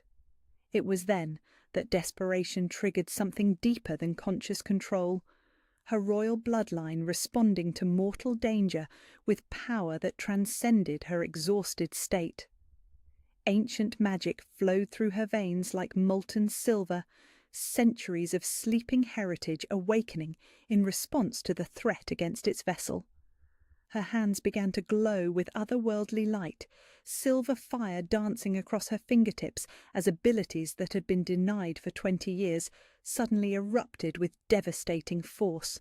The first assassin to reach her found himself engulfed in flames that burned without heat, silver fire that consumed his weapons and left him gasping on the corridor floor as supernatural energy overwhelmed his mortal form. The second met a blast of royal magic that sent him crashing into the stone wall with enough force to leave crater-shaped impressions in the ancient masonry. Raw power poured from Ilara in waves, her royal wolf lending strength to magic that had been suppressed since childhood. But even legendary bloodlines had limits, and her exhausted state meant that each display of power brought her closer to complete collapse. She could feel her It was in this moment of desperate crisis that Darian's voice cut through the chaos like a blade through silk, his roar of fury echoing through the palace corridors with enough force to shake dust from the ceiling stones. "Stand down, or face the consequences of threatening my mate!" The Alpha King appeared in the corridor with Kronos at his side, both man and wolf radiating deadly intent that made the attacking assassins step back despite their numerical advantage. His golden eyes blazed with protective fury that transcended political calculation, the mate bond screaming through their shared connection as he felt Ilara's pain and exhaustion like physical wounds. The careful control he maintained as a ruler shattered in the face of threats against the female his beast had claimed as essential to their very survival. "Your Majesty," Vivian stepped forward with desperate composure, her emerald eyes bright with the fervour of someone playing their final card. "This creature has bewitched you with forbidden magic, used shape-shifting abilities to impersonate royal bloodlines that died 20 years ago. The pack's spiritual purity demands her immediate elimination before her corruption spreads to poison our sacred traditions." "She carries the royal bloodline." Darian's voice was low and dangerous, his words carrying the weight of absolute certainty. "My beast recognizes her heritage, her transformation bore the ancient markings, her very presence confirms bloodlines that were hidden, not destroyed." "Impossible," Vivian insisted, though her voice cracked with desperation. "The assassination of the royal family was thorough, complete. There were no survivors, no hidden children, no lost princesses waiting in the shadows to reclaim stolen thrones." The admission hung in the air like a confession, her words revealing knowledge that she should not possess, unless her family had been intimately involved in the murders she claimed to know nothing about. Several of the nobles stepped back as they recognized the implication, understanding dawning in their eyes as they realized who they had been supporting all these years. "How do you know the assassination was thorough?" Darian asked quietly, his question cutting through Vivian's protests like a surgical blade. "How do you know there were no survivors unless you were present during the murders? Unless your family orchestrated the deaths that cleared your path to power?"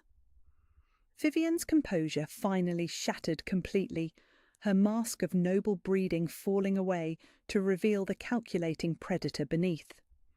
"Because it was necessary," she snarled, her voice harsh with 20 years of suppressed truth. "Because royal bloodlines are obstacles to progress, romantic notions that prevent practical alliances from securing the kingdom's future. My family did what was required to bring stability to these territories."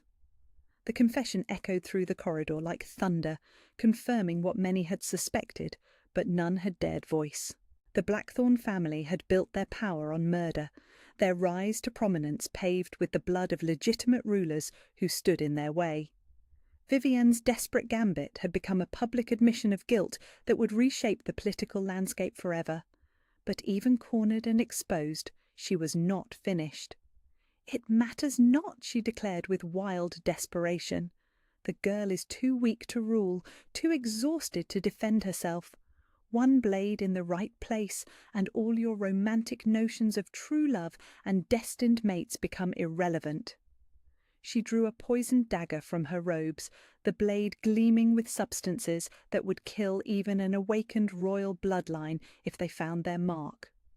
Her last desperate gambit was direct assassination, murder in plain sight of the Alpha King himself, betting that eliminating her rival was worth any consequences that might follow.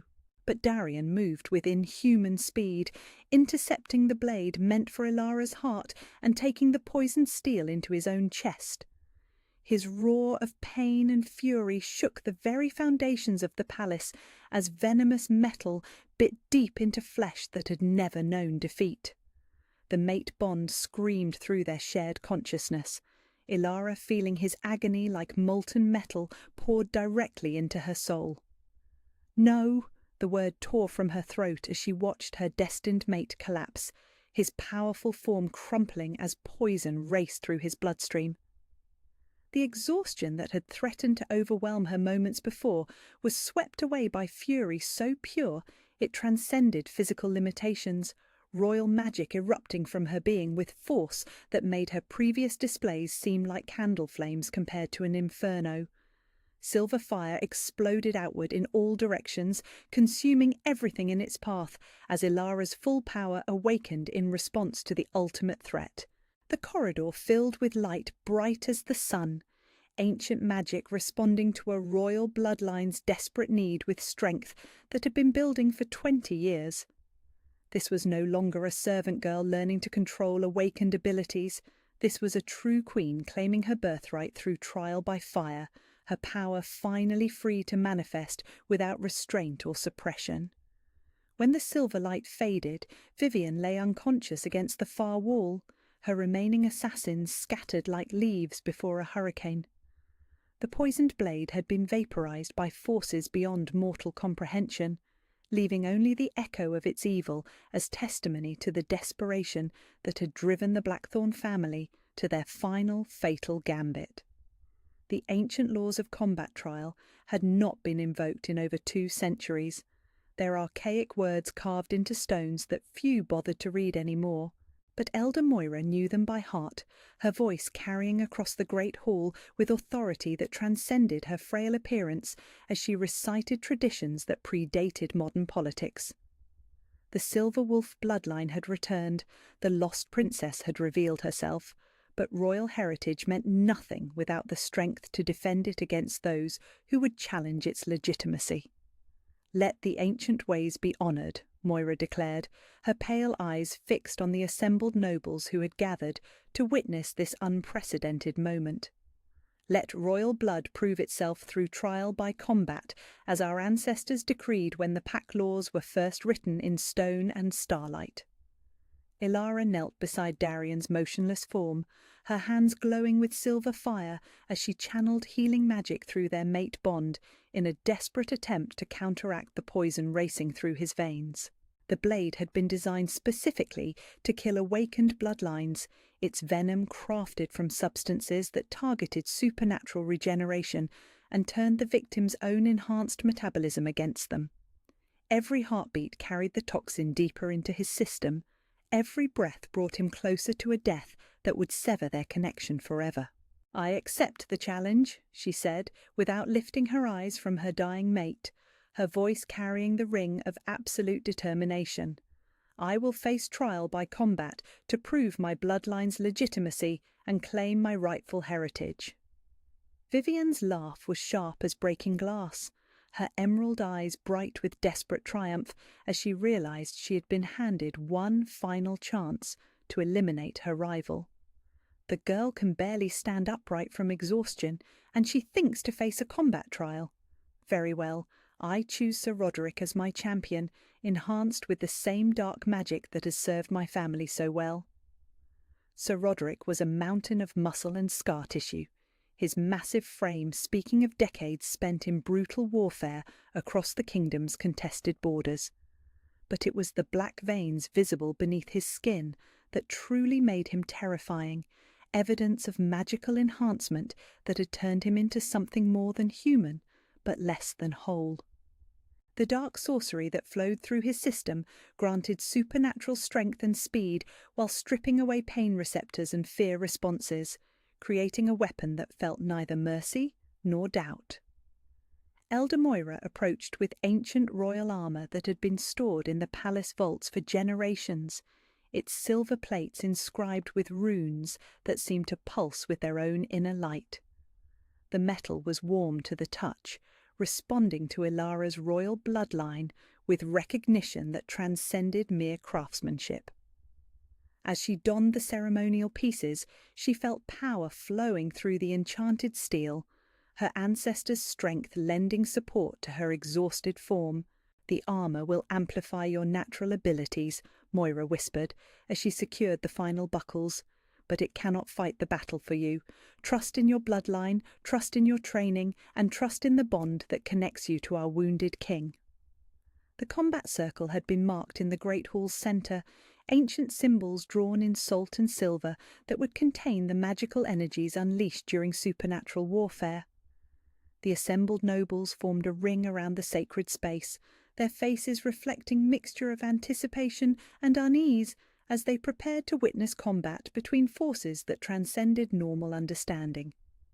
Sir Roderick entered the circle with mechanical precision, his enhanced form moving with unnatural coordination that spoke of magical augmentation pushed to its absolute limits. Dark magic crackled around his massive frame like black lightning, the sword in his hands gleaming with enchantments designed to cut through even royal armor. He had been crafted specifically for this moment, turned into a weapon whose only purpose was the elimination of awakened bloodlines. Ilara stepped into the circle on legs that still trembled from magical exhaustion, the royal armor lending her strength but unable to fully compensate for the toll her awakening had taken. Through the mate bond, she felt Darian's life force flickering like a candle in hurricane winds, his powerful heart struggling against poison that grew stronger with each passing moment. She had to end this quickly, had to prove her heritage and claim the healing magic that could save her destined mate. The combat began with Sir Roderick's charge, his magically enhanced speed turning him into a blur of dark steel and darker intentions. But Ilara's royal training, dormant for 20 years but never truly lost, guided her movements with instincts that transcended conscious thought. She flowed around his strike like liquid moonlight, the armor's enchantments amplifying her natural grace into something that bordered on supernatural. Her first counterattack sent silver fire racing along her blade, the ancient magic of her bloodline meeting dark enhancement in a clash that sent shockwaves through the great hall. Sir Roderick's armour cracked under the assault, black veins pulsing brighter as dark magic fought to repair the damage while maintaining his enhanced capabilities. But even magical augmentation had limits, and the strain of channeling such power was beginning to tell on his transformed physiology. The battle raged across the combat circle with fluid violence that mesmerized the watching nobles, two forms of supernatural enhancement clashing in ways that defied normal understanding. Sir Roderick's dark magic granted him raw power and mechanical precision, turning him into an unstoppable force that felt neither pain nor fatigue. But Ilara's royal heritage provided something deeper. Instincts honed by centuries of bloodline evolution, combat techniques that had been perfected by generations of warrior queens. She was losing ground, though, her exhausted state making it impossible to maintain the intensity required to penetrate his magical defences. Each exchange left her more drained, each parry and riposte consuming reserves that had been depleted by her awakening transformation. Through the mate bond, she felt Darian's life force growing weaker, his alpha strength fading as poison completed its deadly work. It was desperation that triggered the breakthrough, the thought of losing her destined mate providing the catalyst for abilities she had never accessed before. The mate bond itself became a conduit for power, Darian's fading strength flowing through their connection and combining with her royal magic to create something entirely new. Silver fire erupted around her with force that transcended individual bloodlines, their shared essence creating power that was greater than the sum of its parts. The combined energy allowed Ilara to access her family's legendary combat techniques, movements that had been passed down through generations of Silver Wolf royalty. She became a living weapon of supernatural grace and deadly precision, her blade leaving trails of silver light that cut through Sir Roderick's dark enhancements like they were made of spider webs. The ancient armour sang with joy as it channeled power that had been denied for 20 years, its runes blazing with light that illuminated the entire great hall. Sir Roderick's mechanical precision began to falter as silver fire burned away the dark magic that sustained his enhanced form. Without the supernatural augmentation that had turned him into a weapon, he was revealed as what he truly was, a broken man whose humanity had been sacrificed for temporary power. His sword fell from nerveless fingers as royal magic purged the corruption from his system, leaving him collapsed on the combat circle's edge as the dark enhancements finally failed completely. Ilara stood victorious in the circle's centre, the silver fire around her form blazing with triumph that transcended mere combat. She had proven her bloodline's strength through trial by arms, demonstrated the power that made her worthy of royal recognition and political authority. The assembled nobles fell to their knees in acknowledgement of her victory, their submission carrying the weight of legal precedent that would reshape the kingdom's future. But even as victory was proclaimed, Darian's life continued to ebb through their shared bond, the poison in his system reaching critical concentrations that threatened to sever their connection forever. Ilara rushed to his side, her hands glowing with healing magic that had been amplified by the combat trial's success. The royal armour channeled her power with perfect efficiency, silver light pouring into his wounded form as she fought against time and toxin to save the male who had claimed her heart. "Live," she whispered against his ear, her voice carrying all the authority of proven royalty and desperate love. "Live, because I cannot rule this kingdom without my equal beside me." The healing magic flowed between them like liquid starlight, their mate bond providing the pathway for power that transcended individual limitations. Silver fire burned away the poison that coursed through his veins, royal heritage proving stronger than artificial toxins as ancient bloodlines claimed their right to heal what dark magic had tried to destroy. Slowly, gradually, Darian's breathing strengthened and his heartbeat steadied as the healing took hold. His golden eyes opened to meet her silver gaze, and in that moment of recognition, their mate bond completed itself with a flash of light that illuminated the entire palace. They were no longer two separate beings connected by supernatural attraction. They were bonded pairs whose souls had merged into something greater than either could achieve alone. The healing magic that flowed between Ilara and Darian transcended anything the palace healers had witnessed in their lifetimes. Silver light poured from her hands into his wounded form with the intensity of liquid starlight, their completed mate bond creating a conduit for power that defied conventional understanding. The poison that had nearly claimed his life burned away like shadow before dawn, royal heritage proving stronger than the artificial toxins that Vivian's family had crafted to destroy awakened bloodlines. As consciousness returned to his golden eyes, Darian's first sight was Ilara's face hovering above his, her silver gaze bright with tears of relief and exhaustion. The mate bond sang between them with newfound completeness, their souls no longer separate entities struggling against supernatural attraction, but unified beings whose shared essence had been forged in the crucible of mortal crisis. He could feel her emotions as clearly as his own, could sense the depth of love and determination that had driven her to risk everything for his survival. "You saved me," he whispered, his voice rough with the after-effects of poison and healing magic combined. "Your power burned away death itself to bring me back from the brink." "Our power," Ilara corrected softly, her hands still glowing with residual silver fire as she helped him sit upright. "The bond between us created something greater than either of us could achieve alone. Royal bloodlines were meant to stand together, not apart." The great hall around them had fallen into reverent silence as the assembled nobles processed what they had witnessed.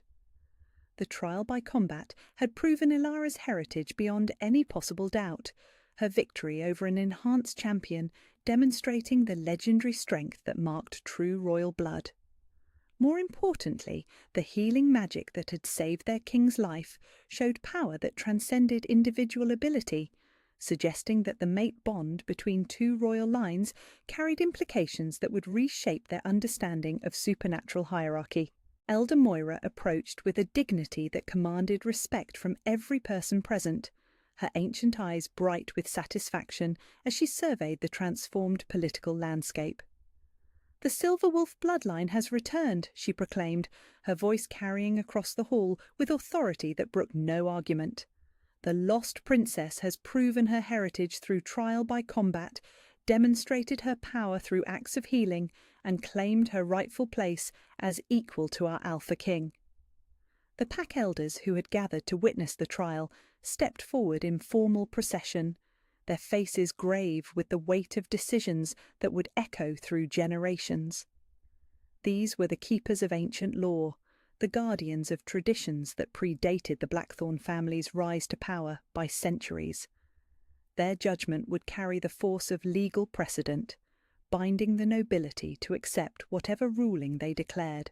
We acknowledge the return of Princess Ilara of House Silverwood, the eldest among them intoned, using the ancient family name that had been erased from official records 20 years earlier. We recognize her bloodline's legitimacy, her power's authenticity, and her claim to royal status within this pack's hierarchy. The suppression of her heritage was a crime against natural law, and those responsible will face justice for their deception. All eyes turned to Vivian, who knelt in chains at the hall's edge under heavy guard. Her golden hair was dishevelled, her emerald eyes wild with the desperation of someone watching their world collapse in real time. The confession she had made during the assassination attempt had sealed her family's fate, admitting to murders that had reshaped the kingdom's political structure for 2 decades. "The Blackthorn conspiracy stands exposed," Elder Moira continued, her words falling like stones into still water. "Their rise to power was built on assassination, their influence maintained through deception and dark magic. Justice demands that their titles be stripped, their lands redistributed, and their remaining members exiled from packed territories to prevent further corruption of our sacred traditions." The political ramifications crashed through the assembled nobility like a tidal wave. Alliances that had seemed permanent suddenly revealed as temporary arrangements built on false foundations.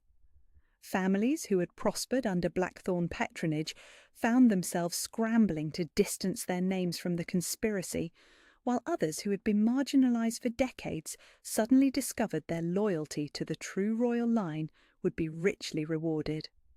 But it was Darian's next words that truly transformed the moment from political revolution to personal triumph. He rose to his feet with the fluid grace of someone whose strength had been fully restored, his powerful frame radiating the authority that had made him legendary throughout the Northern Territories.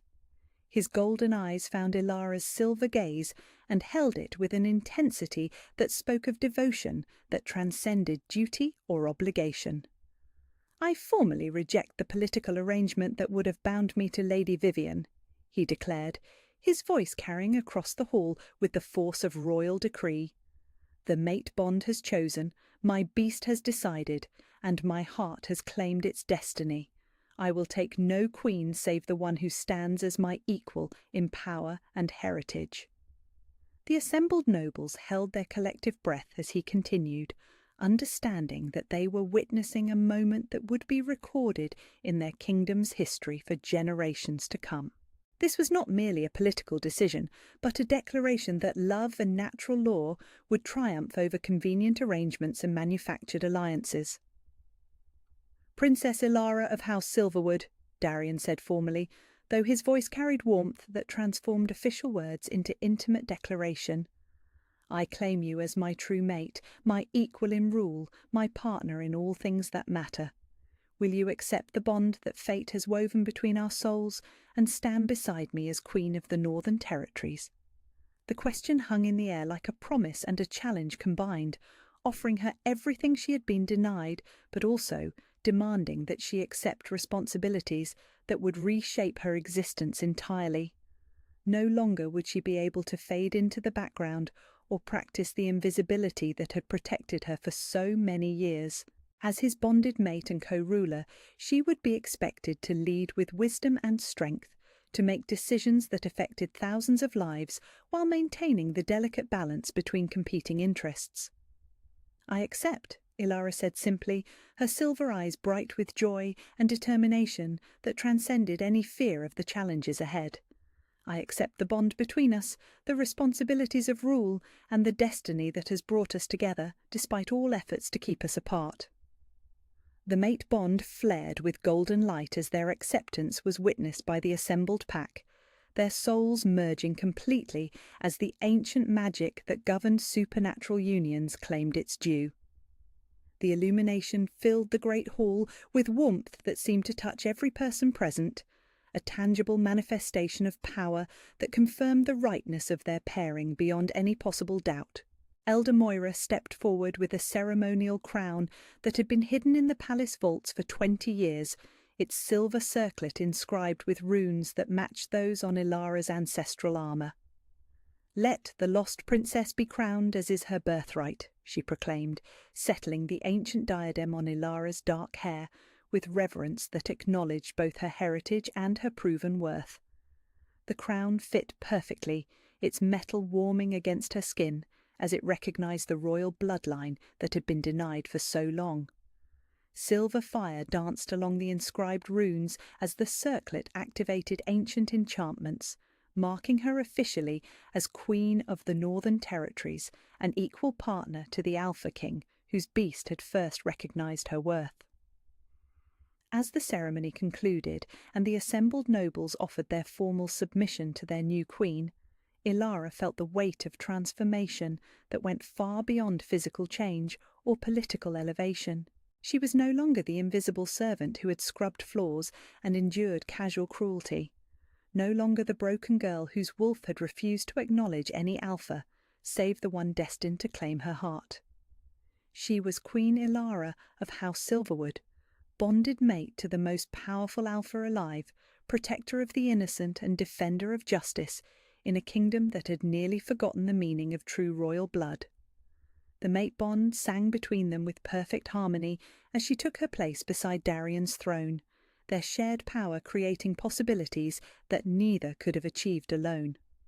The lost princess had finally come home.